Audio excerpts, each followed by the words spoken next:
Storm in the East is a new title from White Dog Games. It covers the invasion and the first winter in the Great Patriotic War, the Eastern Front of World War II. I picked this up because, there's a billion Eastern Front games, but I picked this up because it's a very close cousin to the War in the Pacific title. It uses much the same mechanics and system with some changes appropriate for a ground war. Really, I wanted to see how that system, which I thought fit the scale, the space, and the time scale of the Pacific War, would fit with this ground war in a very different space and time scale. To start off, we have the map. It's a pretty clean, functional map. Not a lot to get in the way of gameplay, but enough representation to affect the way the mechanics work. Extends from Poland, Romania, to Moscow and some land east. Going for a closer look.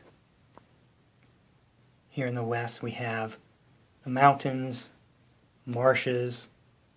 This is forest or difficult terrain. We have the cities here. See, the Axis-controlled cities are kind of greenish. The red ones are for the Soviets. And the rivers. And the rivers are, punctuated by these little crossing points, these bridges, and that's important for several of the mechanics in the game. Now that looks pretty clean and accurate for this scale and what they're depicting. But there is one, funny little thing.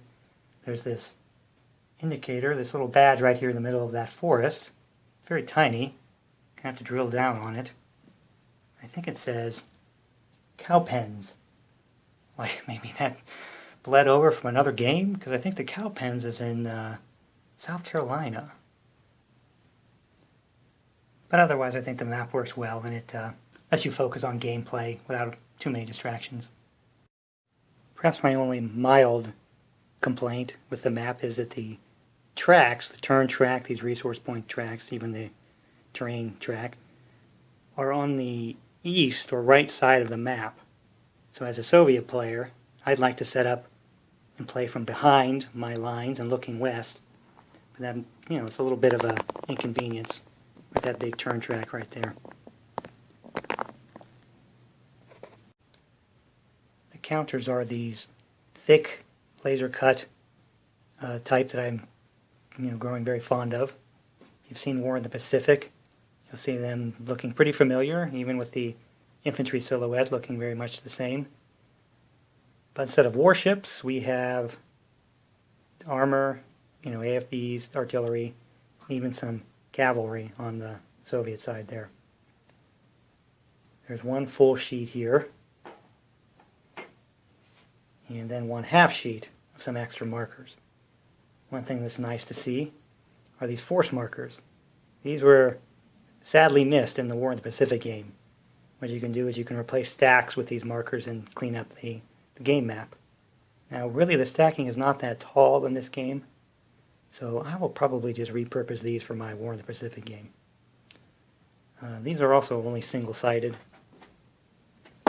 First time I've seen that in these kind of counters, but that's fine. None of these things have anything else we need to depict for a second side. There are also a deck of random event cards. It's really split into two. The game is 14 turns long, and there's a deck of cards for the first 7 turns and a second deck for the second 7 turns. And I really like these cards. These are nice, they're appealing to look at, but it's a nice mechanic. It adds a lot of variability to the game, keeps you guessing, and gives you one more decision to make with your cards, how to play them. There's one player aid card. It's functional. It's mainly setup and reinforcement schedules, with also the resource tables, which will be useful. But what's missing is anything having to do with the combat process or some of the other aspects of the game that I think will reveal themselves as maybe benefiting from a second player aid card. Obviously that can be made up easily by myself, but it'd be nice to have something that really facilitates gameplay as you're learning. rule book is pretty thin. It's only 12 pages. It calls itself a beer and pretzels game, which is just fine, but I think it kind of rises above that a little bit because there are so many decision points involved. The rules are pretty straightforward. I had no trouble learning them because I was so familiar with War in the Pacific. There are unique things to this game different from that one, but they're very accessible.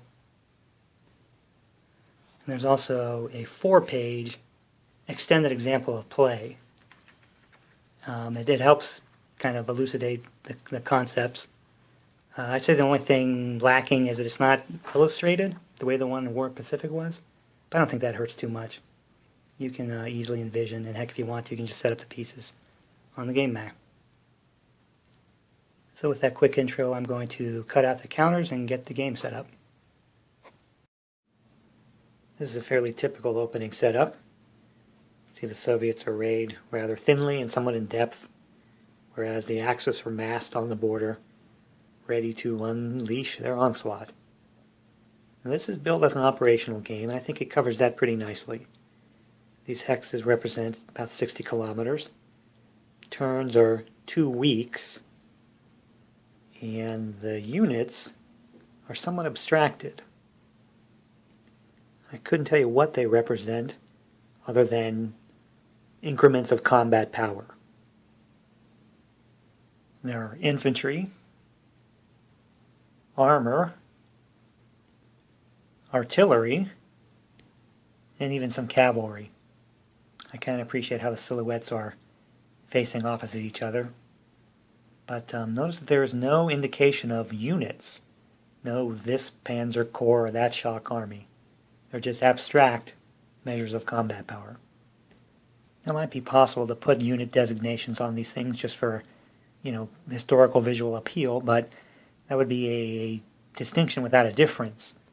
Really, the representation is meant to accent the combined arms effects when these things are fighting together, not any capabilities of any individual unit. These are full strength units. We flip them over, we see their reduced strength sides. All units have a full and reduced, or weakened, I think is the proper term from the game. But notice this number up here, 3. Weakened, 3 full strength. Well, this is not a combat indicator. This is actually an occupancy factor. And you can have a maximum of 12 occupancy factors in any hex. It's really, it regulates stacking. It has nothing to do with combat. The combat values for these things are actually fixed. And we'll see when we get into combat how combining them together will yield benefits. The operational nature of the game is really revealed in 2 ways. Well, maybe 3. We have resources we need to manage in the form of resource points.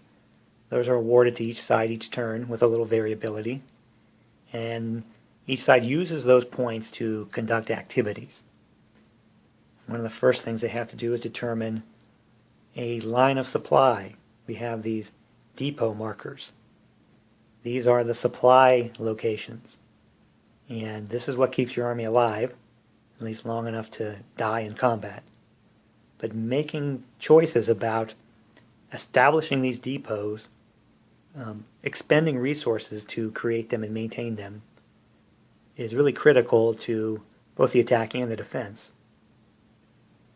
Once established, a depot can provide supply to units within range, but in order to establish one, there must be a continuous chain extending across the map, 5 hexes in between, all the way to either the east map edge for the Soviets or the west map edge for the Germans. Now, it's fairly easy to place a depot. As long as you establish your chain, you can put one down. It costs you resources, but you can easily establish a line. It's changing that line that becomes difficult, because at most you can remove 1 depot per turn. That means that once you have a line going in some direction, say south or north, if you want to change your axis, it's kind of hard, it's slow. So it really puts an emphasis on planning, finding the pivot points where you can branch north or south and still maintain a supply line all the way back to your edge, so you can move with a little bit of flexibility. but knowing that once you've sort of committed to an axis of advance, you're going to be on that one. And it'll take maybe 2 turns, maybe even 3, to adjust and move in a completely different direction. So you're going to be looking forward as much as you are at resource allocation and supply matters in the future turns as much as you are at combat conditions in the current turn. Command is represented by special units. The Red Star for the Soviets, the Black Cross for the Axis. Now, these are used to enable the sides to conduct attacks. The friendly forces must be within range of a command unit in order to initiate a combat attack. For the Axis, it's 2 hexes. For the Soviets, it's 1 hex, or adjacent. So in this case, this unit, or this stack rather, could not initiate an attack because they are not within range of their command unit. Whereas the Axis could actually have that unit, the command unit, all the way back there and still be able to attack with these units. Command units can't really move on their own per se, but if they're with a stack of combat units that move, they can move along with them. Command units can also be moved at the end of the turn in the special redeployment phase.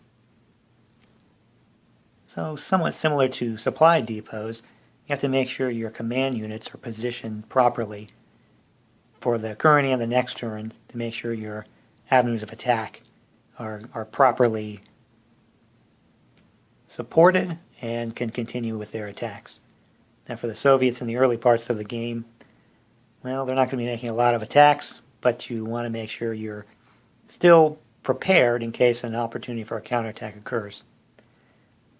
I don't think command units can be explicitly used to absorb combat losses, but in the event that they are part of a combat that causes an entire friendly force to disappear, the command unit is also eliminated. Now they're not gone forever. They're placed on the next turn track for reinforcements, so they automatically re-enter the game. So you never lose them for good, but having them lost from the front line can be a real chore to get them back in place. Resource points are allocated on a fixed schedule every turn.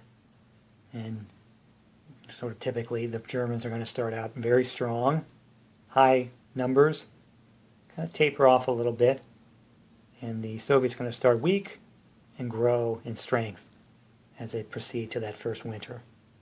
There's a bit of variability. You roll 2 dice, positive die and a negative die, sum the 2, and then that difference, or that sum, be it positive or negative, is then added to this base number.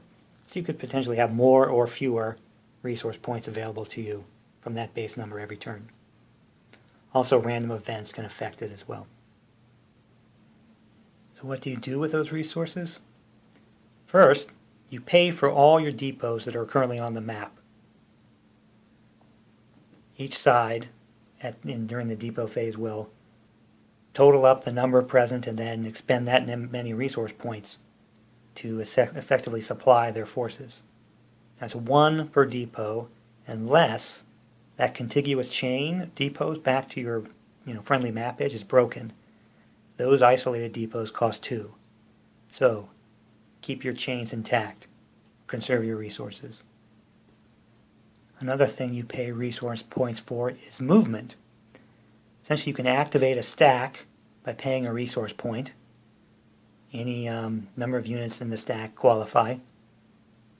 And then that activated stack is able to move.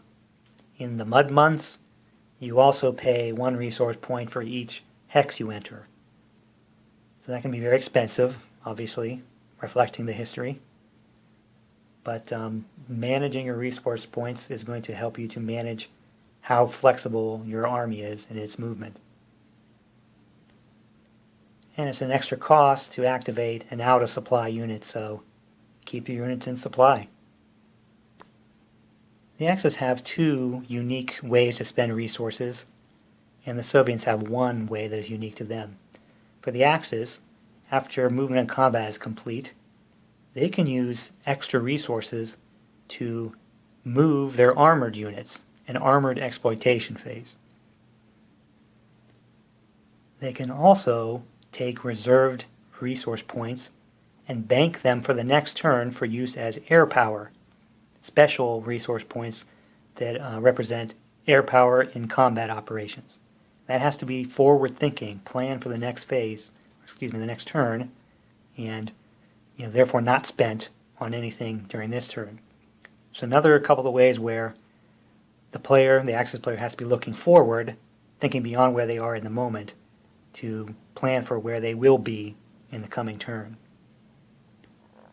The Soviets have the special ability to use resource points to rebuild or restore weakened units. Units become weak if they are out of supply or by taking hits in combat. Think of it as replacements. The Soviets can restore weakened units to full strength. The Axis cannot. Both sides receive reinforcements, but only the Soviets can use their resource points as replacements to refresh and rebuild their army. So another bit of forward thinking. You might trade some mobility during the turn to ensure that you're able to rebuild your losses at the end of the turn. So here's my ugly homemade player aid card. I want to focus on the sequence of play first. The first thing is random events. These are those random event cards. Come in 2 decks for the 2 halves of the game. Each player will draw a card at the start of a turn, so they have 2 cards in their hand. Then they will play 1 card and hold the other. Each card has something that is maybe positive or negative for each side, and whoever holds a card will use the portion that is for their side. So in this particular case, if I'm the Soviet person holding this card, and I'm forced to play it, or choose to, rather, this is positive for them. They are, taking advantage of a quality of tank that the Axis didn't expect, and they get improved combat values for their armor. If the Axis player is holding this card and is forced to play it, well, their forces are diminished across the board through that turn. You have to play at least one of your 2 cards every turn, so if this is the least bad card you have, well, you'd play it. Otherwise, you might hold on to this card and play something else, trying to avoid bad impact on your own side. Cards can affect things like movement, combat, and resource points, typically.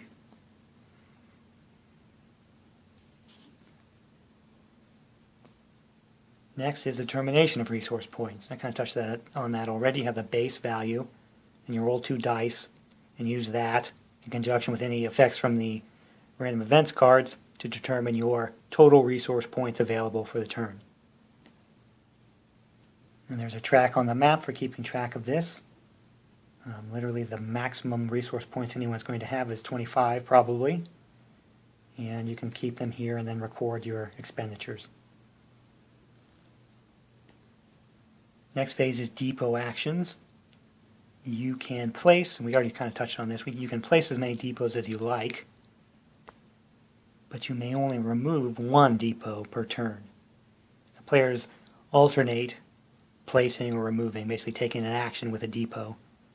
So it gives you a chance to sort of see what your opponent is up to before you commit. And when both sides are done, you pay resource points for each depot that is currently on the board. As this little thing shows, 1 for those linked to a map edge, PSS is permanent supply source, and 2 for those that are isolated and not linked. After the depot actions, you check supply status. Basically, that means you're just going to see which of your units are in range of a depot and which are not. The ranges change over the course of the game. 5 down to 3 as you head into fall and winter. The effect is those in supply are fine. Those units out of supply are reduced to their weakened side, or if already weakened, they're eliminated. And there are some conditions that are summarized on my little chart here that will interfere with a supply trace, be it either from a unit to a supply depot or while establishing depots. That include terrain and unfriendly areas and enemy units and so on that interrupt the trace and therefore either preclude a depot from being established or supply from being traced. Now with supply considerations complete, the next phase will be movement. Movement is pretty basic in concept. You activate a stack and then move them according to their ability, paying the resource points necessary to activate. Now, the movement allowance is different by arm.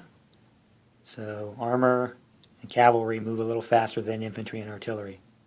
But these numbers are given in hexes, and in general you pay 1 hex for each hex entered. There are difficult terrain such as forest, marsh, things like that can essentially eat 2 of hexes of your movement allowance. And also disengaging from an adjacent enemy costs you 2. During the movement phase, each side conducts a movement, 1 activity, then passes to the other side, who then conducts a movement, and it goes back and forth, expending resource points as you go. You can spend as much resources or as few as you like. Once you pass and decline to make a move, it goes solely to the other side, and they can continue spending resources as they see fit. Now, stacks are activated as a whole and move as a whole. They must, like in a case like this where you have armor and infantry with different movement rates, that the most that stack can move is 3 hexes, because the infantry can only move 3. There's no such thing as dropping someone off along the way or splitting up along the way. You can't split up in the initial hex. We could activate that armor and move them, and then later, I believe, we could activate again and pay another resource point and move the infantry. There is some impassable terrain like all water, some mountains, some of the swampland. Otherwise you'll have rough or difficult terrain like the forest there. It just costs more to move through. Again, command units can't really move on their own, but they can tag along with another force as it moves. And I believe the command unit can move as far as that force is able. So if they're stacked with cavalry or armor, they can move as far as that unit. So the things to keep track of course, are the resource costs when you activate and move the stacks. There's actually a extra cost during the mud turns to move from hex to hex, but also to keep in mind where you are in relation to your command units to make sure that in the coming combat phases you'll be able to execute attacks. Keeping stacks together is a pretty good idea, as we'll see in the combat rules. So generally a good idea to move as stacks, activate as stacks, and fight as stacks. Once movement is complete, combat begins. Now units are abstracted, and combat is, fairly simple, but it's a little involved. Some things you have to pay attention to. And rather than thumb through the rules while I was learning this, I just summarize them on my little sheet here. The first thing is that players alternate declaring attacks. The axis starts first. The axis going first, they could declare an attack from this hex to that hex. And that's how attacks are conducted, 1 hex versus another hex. There's a special case, which I have done a poor job of setting up my counters here. I'll just steal 1 and put it over here, where an adjacent hex can be called upon to support an attack. What will happen is they will contribute their combat value to that main attack. But 1 attack, 1 defend. Each unit can attack twice in a turn. Supporting an attack of another hex counts as 1 attack, like being ordered to attack. So, you could potentially have a lot of combats in 1 turn, going back and forth, since each stack can attack twice. But when you attack, or defend for that matter, you have to be marked with the appropriate marker. And what that is going to mean in the future is the next time either one of those stacks or units are involved in a combat, they will have a negative modifier applied, sort of indicating the fatigue factor. They've already been in combat once. The second time, they're less effective. I'm going to use my chart to try to describe how combat's conducted. First, you sum up first you allocate the base combat value, and that is 2 per unit involved. So you have 3 units attacking 1 unit. That would be 6 and 2 for the defender. Then you have the adjusted combat value. That is essentially a bunch of modifiers, some for the attacker, some applying to both the attacker and defender, some only for the defender, that you add or subtract from that total base. And then you end up with your combat factor, the base combat value plus the adjusted combat value, plus a 1d6 die roll. You do that for both attacker and defender. So the complete attack versus defense combat value will be arrived at in that way. The adjustments for the adjusted combat value can include friendly stacks adjacent. It can include that supporting stack that contributes its entire base combat value. There can be combined arms effects. That's really very important. Infantry and armor together, infantry and artillery, and infantry, armor, and artillery all stacked together in that primary attacking hex can yield big benefits. But there's also a negative effect for weakened units and some terrain, and of course previous combats in the same turn will affect the adjusted combat value. So you total up the attacker combat value factor, and then the defender combat factor, and you do a comparison to figure out how the battle resolved. In the event of a tie, that's effectively a stalemate.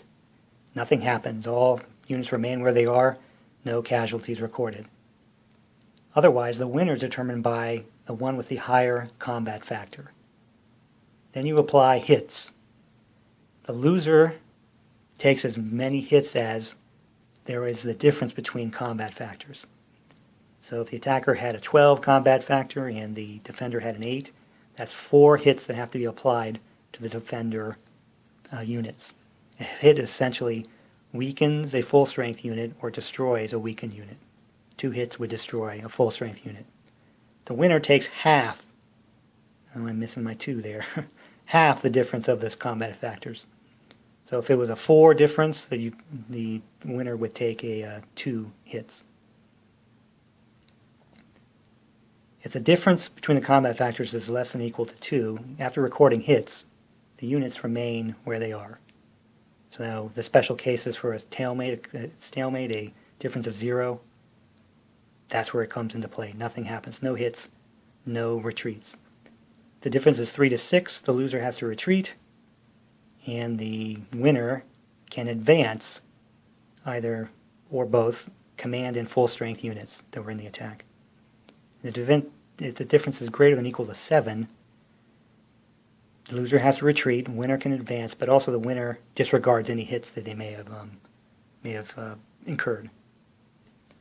An interesting thing about the supporting or coordinated attack, if you try to bring in a second stack to support your main attack, it's not a sure thing. You have to roll a die. For the Axis, a 5 or 6 will succeed and add that stack to your main attack. Soviets, it's a 6. No effect, but also you can abort the entire attack completely. So in the event that you roll those with low dice, that means you don't make any attack at all. I believe you still count that as an ordered attack. So the next time that stack is involved in a combat, they will be at a negative modifier for having participated in a previous attack. So there's a little bit of adding up on your fingers and toes to determine the final combat factors. But at most there's 2 die roll per combat, so it goes pretty quickly. You trade back and forth, declaring attacks, then the opponent declares an attack. Once you decline to attack, you're done. The opponent can continue as long as they want. And then when both sides decline and pass, the combat phase is over.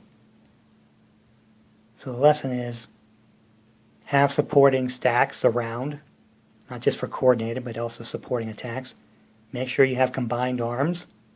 If possible, get armor, infantry, and artillery all together. That gives you the biggest boost. And for the Axis, try to make use of that air power. Those resource points you reserved from the last turn to be used as air power this turn, they can be used as adjusted combat values. Now, there is a strip of blank counters on the second half sheet of counters. And I really would have liked to have had a air power indicator, a nice Stuka silhouette with a +1 on it you could drop on a stack to remember that you're expending an air power on that combat. But, whatever. You can figure that out just as I can. And with the conclusion of combat, you have the armor exploitation phase for the Axis. You will have cleverly saved some resource points to make sure that you can exploit your armor and move them in deep, circling maneuvers. Now this only applies for the first 7 turns of the game, so use it well while you can. There's really nothing special about it. It's just a movement, like the normal movement in the movement phase. You pay your resource point and then you move your armor as far as you can. Now, be careful. This would be a terrible move. You would be far out of supply trace, and you would be reduced in the next turn, which would be no good. But assuming these opening attacks went well, you blew a giant hole, you could see that you'd be able to establish a supply line and keep that guy in supply in the next turn. Each unit can only move once, and move as much as you like, as much as your resource points will allow, and in keeping with your plan for the next turn. Make sure to keep back any resources for air power if that's important to you. With armored exploitation complete, the Soviets kind of go on to these 2 resource point expenditure phases. The Soviets can restore weakened units with any remaining resource points, returning them to full strength. They can't rebuild units. Once your units are killed, they're out of the game, you can't bring them back, but you can restore units that are weakened. Really, at the same time, the Axis can be allocating any remaining resource points to air power for the next turn. Now that'll bring us to the redeployment phase.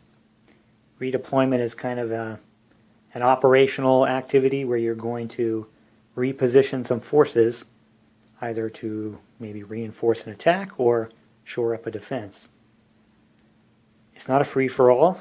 I mean, you can think trucks and trains moving bodies of troops around, but you're limited to 6 units per side. And then, per usual, you alternate performing a redeployment. So the Germans may choose to redeploy 1 unit here, then the Soviets can take that unit and maybe redeploy it somewhere else along the line wherever they see fit. Go back and forth. And once you decline to redeploy, you're done, and your opponent can then finish off with whatever assets he has remaining. There are some limitations. The unit must begin and end in a supplied hex. They must end in a hex that is either a city, friendly city, or already occupied by another friendly unit. And they can't redeploy when they're adjacent to a unit. They can redeploy next to an enemy unit, like as a destination hex, but like this unit here could not redeploy away from that enemy unit. But as a good example, here's this spearhead, very far forward, out of supply essentially. We could not redeploy to reinforce that hex because that would be an out of supply hex. I have no doubt the Axis player will make sure that unit is in supply by the next turn, but that won't help them now for those redeployments. And of course, redeployments can be really key for shoring up defenses, plugging holes, as well as pushing forward forces to a successful avenue of advance. And the final phase is reinforcements. Each side receives reinforcements according to a fixed schedule. These will be placed on cities near the east or west map edge for each side. And you'll often be using a lot of your redeployment capability to move these units into the front lines. There are a couple of special rules, but really not too much. There's one that, of course, is requisite for any game on this subject. That is partisans.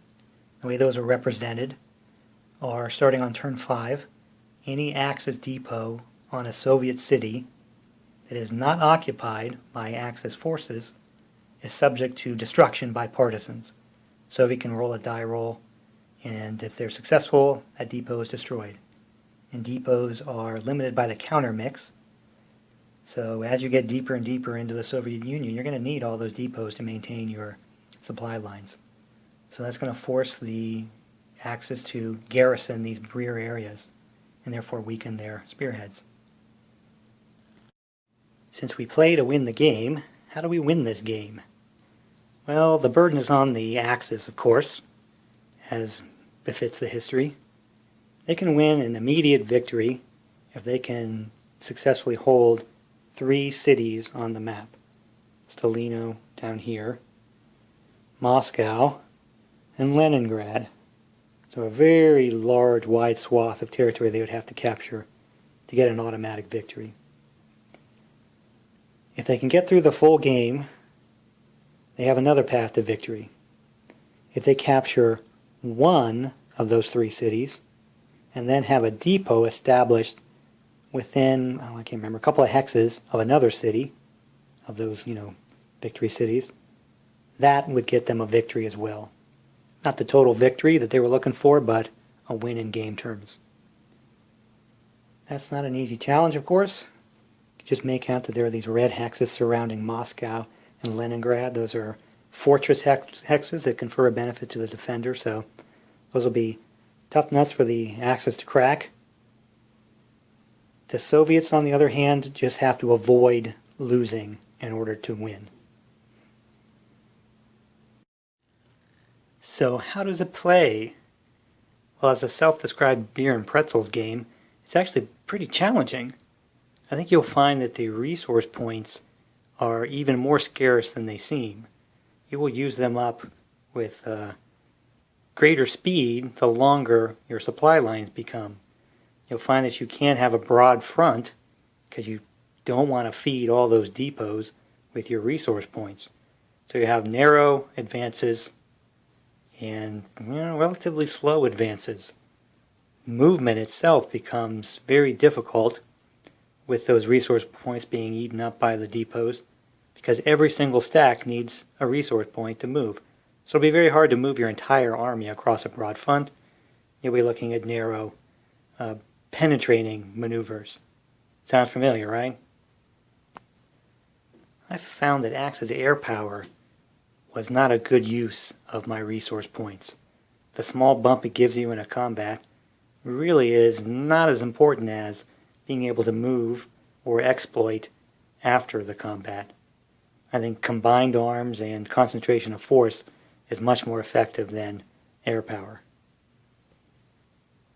On the Soviet side, of course, giving up ground will shorten those supply lines, lessen the amount of resources you have to spend feeding these depots. But also, the restoration of units is really not as important in the early parts of the game. The combats are so devastating, you're losing units, not really weakening them. But later on, you'll have to start making more decisions about when to hold back resource points for restoration of units.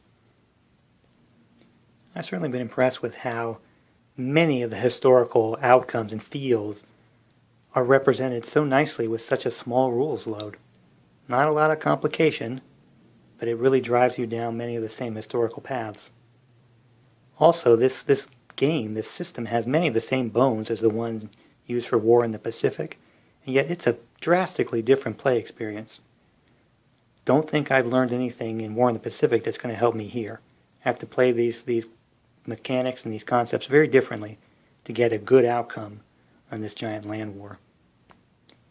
You could really spend some time learning optimal techniques for playing both sides. I think that's a very good mark for a war game. Overall, I'd call this a pretty successful and playable treatment of this subject.